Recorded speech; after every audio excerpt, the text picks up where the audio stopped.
Hare Krishna, and a happy Ekadashi to everyone. I'm so pleased today to start off our new series with our guest Siddhanta Prabhu, who's going to be presenting today and on every Ekadashi this year the 26 qualities of a devotee as exemplified, as so perfectly seen in the person of Srila Prabhupada. And welcome, Siddhanta Prabhu. Thank you. I appreciate the opportunity. We're in two corners of the world.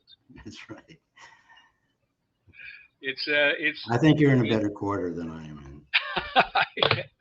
Wherever there is service, then that is wherever there's service to Srila Prabhupada, then we're all together. Correct. That's the beauty of Krishna consciousness. Very good. So you've been on recently on our show when we did our Kartik special, and we introduced you then. And in the descriptions of this program, we'll have the whole bio for you.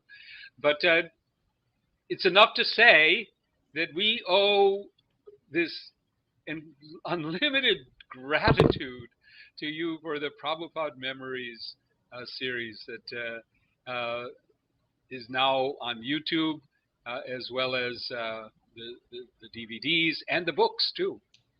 So it's in many different forms. Thank you for that. I appreciate that, but couldn't have done it without the 400 plus devotees I've interviewed. Their willingness to share and the love they have for Prabhupada. So really, all the acknowledgement should go to them.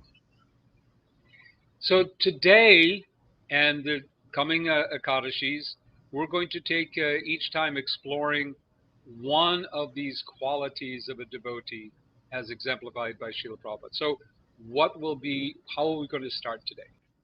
So thank you everyone for joining and allowing me to have the opportunity to speak about Srila Prabhupada and through these memories and that give us as qualities of a Vaishnav. In any relationship to develop, we need to know about the person that we're developing a relationship with. It's very essential actually to understand and develop a relationship with Srila Prabhupada, who is, as he said, that his books will go on and be the law books in spiritual life for 10,000 years. So similarly, he will be our instructing guru, our Shiksha guru for the next 10,000 years. Hopefully we won't be around at that end of that 10,000 years. Hopefully we'll go back before that. So today we'll start with the first story. Actually, it's from Gadi Prabhu.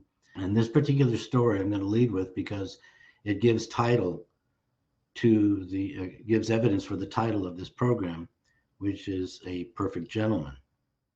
We had an engagement for Prabhupada that evening at the WRUF, the radio station at the University of Florida, student run.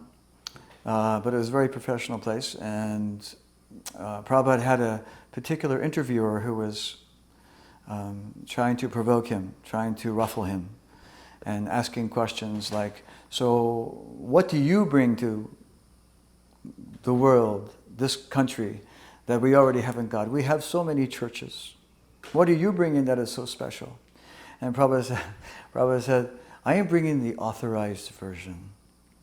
Authorized by who, he says. He said, by Lord Chaitanya.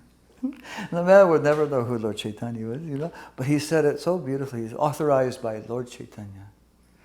And then he would continue with his antagonistic questions. And finally he said, so how would I recognize someone who is a follower of Krishna consciousness like that? A very strong accent. And Prabhupada said, he would be a perfect gentleman. And so And then we all realized that how beautifully and what a perfect gentleman Prabhupada had just been amidst those antagonistic type of questions. So we're all just falling in love with Prabhupada at every moment because it's impossible not to. His heart is so kind, and even kind to this man who was trying to provoke him. So that's the anecdote that describes the meaning of our series, A Perfect Gentleman. And realistically, that's how you can, distinguish. Prabhupada was not sectarian, so he was, always told us that you can chant names of God, any bona fide name of God. And we don't say you can't chant Allah, you can't chant Yahweh, Jehovah, so many, 1,000 names of God. But by doing so, that will develop the godly qualities in that individual. So Prabhupada is that acharya, and showing us that he was able to be kind even to this gentleman. And therefore he exhibited that quality of a Vaishnava, which is that he is kind, very kind to everyone. So that is our first anecdote for the day, which will give evidence as to Srila Prabhupada's quality. This next story is from our godbrother Kishore Das at the Bhaktivedanta Manor in 1973. We're at the Bhaktivedanta Manor in 1973. And I'm in Prabhupada's room, his darshan room, which is upstairs. It's a beautiful big room, large room, and it's packed. And today, so far as I can remember, it's full of people from different religious denominations. At that time, Shyam Sundar had been inviting different people to come in and meet with Prabhupada. And today it was the interfaith almost, So leaders of different spiritual denominations, religious denominations had come to see who is this person, who is this Swami, the leader of this Hare Krishna group. So it was full of devotees and all these people. And Prabhupada was speaking away, explaining Krishna consciousness. And I'm standing somehow or other just next to Prabhupada, possibly because there's nowhere else to sit. And I've moved to the only place left, and it happens to be just behind Prabhupada. Now, the door slowly opens, and in walks a little 5-year-old boy, Premananda, who happens to be my stepson. I've recently married, and so he's my little stepson. And little Premananda happens to be dressed from head to toe in a sannyasi outfit with a little danda. And I think, what's his mother doing? What is she thinking about? And Prabhupada stops speaking and looks over, and his face turns into a smile from ear to ear. He says, Maharaj, like this, and his eyes open wide like this. He says, welcome, come. So little Premananda, somehow or other, he starts to clamber over all the people sitting in the room. He's just literally climbing over people to come forward to sit before Srila Prabhupada, who's at his table, and Prabhupada's just beaming at him, as though here comes the sannyasi from his travels, he's returned. And so he sits before Prabhupada, and Prabhupada's just smiling and addressing him, Maharaj. What is your name? Premananda. Premananda Maharaj. He says, take. And he offers him a sweet from there's a tray of sweet balls on the table. And so Premananda, he's sitting there, he puts one, and Prabhupada's just enjoying watching him eating the sweet and the sannyasi with the danda. I think he took another one, a second one as well, and Prabhupada's just enjoying seeing Premananda. And then he continues to address. Now the first thing I remember about all this is that when Prabhupada saw Premananda, his whole countenance changed. He was serious and stern one moment, and when Premananda walked into the room, Prabhupada almost became as a child. as Premananda. It was like two children. In the moment, I could literally see a change. Prabhupada transformed into a child and then again transformed into the spiritual master and continued explaining to his audience about Krishna consciousness. So Prabhupada was very kind, obviously giving an example again of his kindness, that he recognized and acknowledged everyone, no matter the age of their bodies. And in this case, a 5-year-old boy, Prabhupada immediately stopped everything and addressed and offered him some Mahaprasad. This next story is from a female disciple, Kishori. We have Kishore, now we have Kishori Devidasi, who is a French devotee. And she described to me a time in Vrindavan that she had an encounter with Srila Prabhupada that will also, as you'll see, give us another example of Prabhupada's kindness. So one time in Vrindavan was the time of the mosquitoes. So we all got alert, and we all was told to be very careful, the servants in Prabhupada's quarter, to close perfectly the doors, so we don't want mosquitoes attack Srila Prabhupada. So one time, I will be so careful. So one time, I am coming. So for those who know Srila Prabhupada quarters, many of you, I am coming from his little kitchen by the garden and enter. So on the left there is Srila Prabhupada room, and on the right and straight you can go in his darshan room. So I am coming. So I am a little after Prabhupada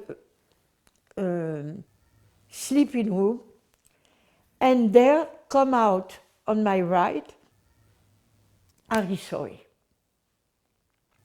So Arisori blocked me to go, and he started to scream at me. What are you doing? You never close Prabhupada's door. You want Prabhupada to be attacked by mosquitoes like this. And I was so careful to close the door. So I'm like this, and you go like this, and you are stupid, and scream and scream. So I'm like this. I'm trying to tell him, yes, I promise you, I did close the door. Okay. So, suddenly, I feel such a strong, I don't know how to say English, poignet, hand, such a strong like this, not on my sari, on my hip. One hand is catching my hip, but so strong, and pull me like this. And who is that? Srila Prabhupada.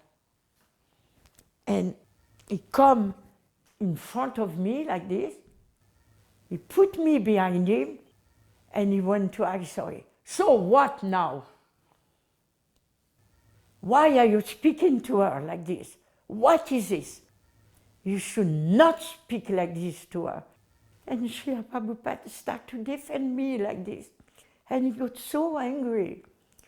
So, the first thing is that Prabhupada touched me. And he defended me. And he always defend the poor, the one who are, women are nothing much. Like that. Oh, that was the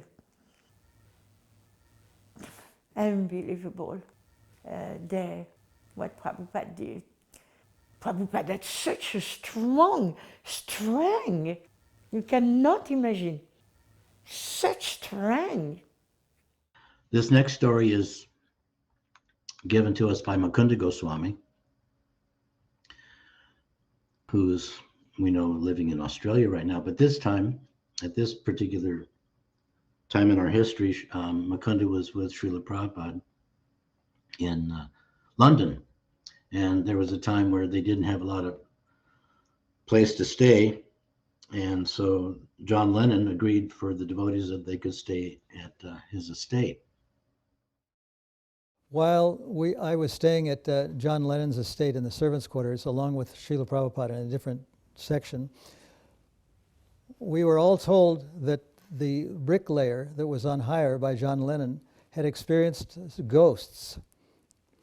He confided in his wife, who confided, so-called, with other female devotees, that he was hearing sounds that sounded like a body was being dragged across the floor above where he was living in chains.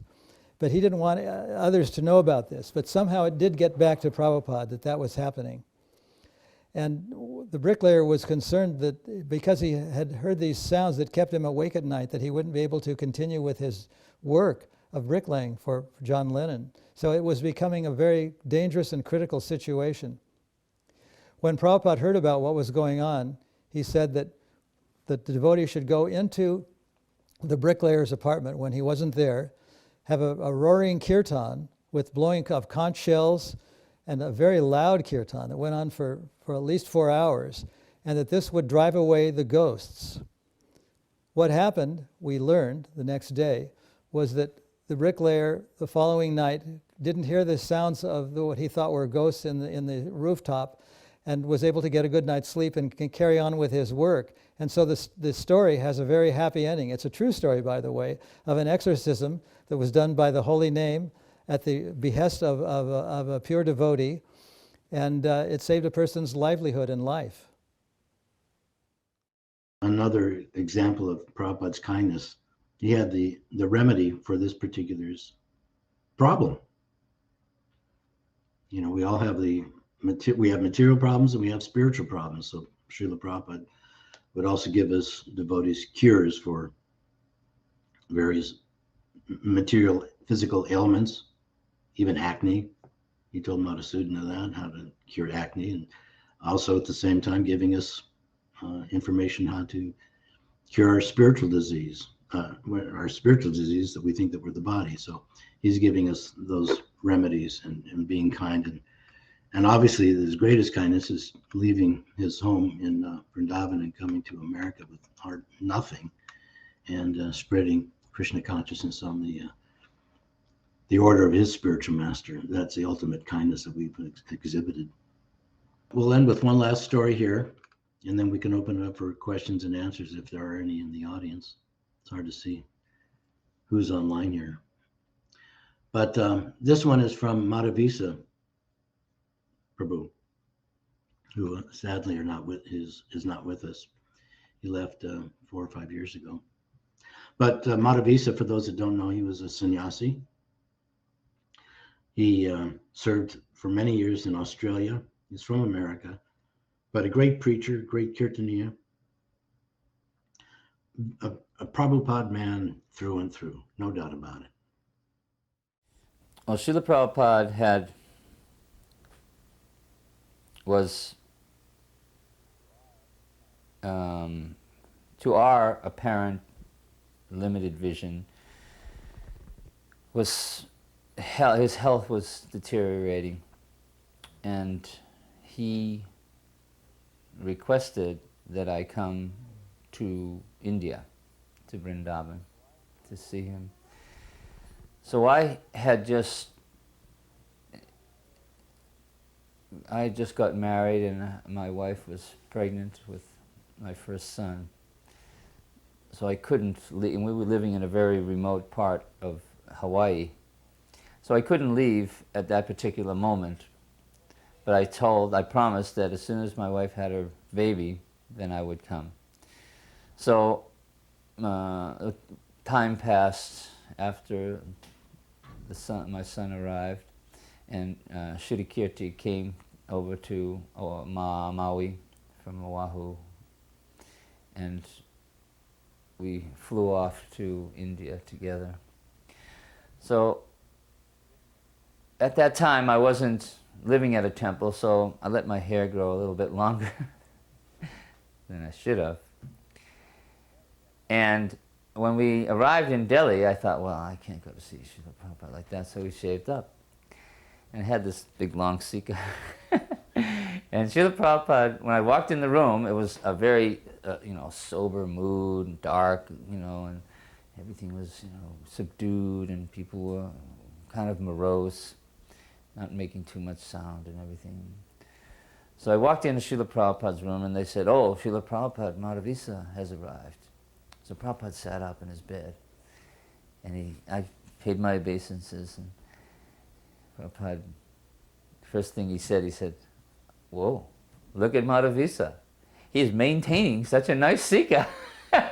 And he chuckled like that, knowing that, I hadn't maintained such a nice sika. I just had shaved up in Delhi train station. And the second thing he said, where is your wife? See, I had left Srila Prabhupada, I was a sannyasi, and then I had left and got married and everything like that. So that's not particularly the way you should do it. But Srila Prabhupada, he just shrugged that off. It was like immaterial to him. He wanted to know where my wife was. Not that, why have you got married? Why have you done this? He wanted to know, where is she? And he was fully aware that I was married and I had a child and everything like that, and he wanted to see her. And I said, well, Srila Prabhupada, she just had her first baby and she really doesn't want to travel. And she said, that's right, she shouldn't travel. But she is feeling okay? And I said, yes, she's feeling good. And you had a son? And I said, yes, Prabhupada, I had a son. And I said, and I named him Abhay Charan. Is that all right? And he said, yes. He said, that is okay. You've named him after your spiritual master. And then he went on to explain the famous purport that's in the Srimad Bhagavatam about the elephant and the crocodile. That the elephant is very mighty and very strong, but when he enters into the water, he becomes victimized by the crocodile because he's not in his proper atmosphere. If he's on the dry land, he can annihilate, he can crush the crocodile. But because he's in the water, he's at the mercy of the crocodile. So he said, similarly, we may be situated in the wrong atmosphere for executing Krishna consciousness. We must put ourselves in the right atmosphere, and then we can execute our Krishna consciousness and with all strength and vigor. So he said, it doesn't make any difference. You are a sannyasi, now you're a householder. That doesn't make any difference. The proper thing is just to go on with your Krishna consciousness, execute it. If you can't execute it, if you're becoming weak by artificially embracing a sannyas order, and you must take another order to become strong again, that is all right. But the most important thing is don't leave the association of the devotees, and continue on with your Krishna consciousness. And he made me feel so good, and it was very enlivening and personal to be with Srila Prabhupada in those last days. Let me thank you for the meditation on Srila Prabhupada's kindness. It is one of those extraordinarily heartwarming qualities that even just from the perspective of how we've been given this opportunity is in itself such a great kindness. Like you pointed out, the kindness of coming to the West and accepting all of the austerities. We have a question from this is Shamasati. Let's see. It is being. Where is it? Oh, there we go. The pastimes you shared on kindness. I'll just show it here. Reflect appreciation, acknowledgement, and encouragement are the key elements to exhibit kindness. How does one strive to remain in a perfect situation always? Well, the ultimate answer, I mean, I'm not a scholar or anything, but what comes to mind for me is the solution, which is the medicine that Prabhupada has given us. And that's in the form of the Hare Krishna Maha Mantra. That just by that chanting, if it's done properly, without offense, those good qualities will manifest. They will come naturally. And then if you know some of these pastimes, then you can maybe remember something if you're in that position where you're confronted with a particular situation where your emotions are being, your motive, ignorance or passion are rising up in your heart, welling up to react in a negative way, in an ungodly, un-Vaishnav way. Then maybe some of these anecdotes you can remember that, oh, this is how Srila Prabhupada acted, and I should also act in the same way. How we do that? By chanting purely. Hear your rounds as best you can, and those qualities will manifest. Guaranteed. So here we are in India toward the ends of our Ekadashi, and in other parts of the world towards the beginning. And we'll be looking forward to the next Ekadashi, where we will be exploring more of Srila Prabhupada's qualities. And in the meantime, please make sure that you're subscribed to our emails, following our channel so you get to advance notice of everything, and share it with others, please. We want everyone to find out about all the wonderful nectar that is coming forth from this effort of a whole team of devotees. It's not me or Gopal Bhatta, or it's almost about 20 of us working on all of this. So, and others who are contributing from different ways. So please come together. Let's celebrate Srila Prabhupada's qualities so that we may also, by serving him, we may also develop them. Thank you again, Siddhanta Prabhu. We look forward. Thank you. To seeing you again soon. I appreciate the opportunity. Hare Krishna. Hare Hare Bol. Bol.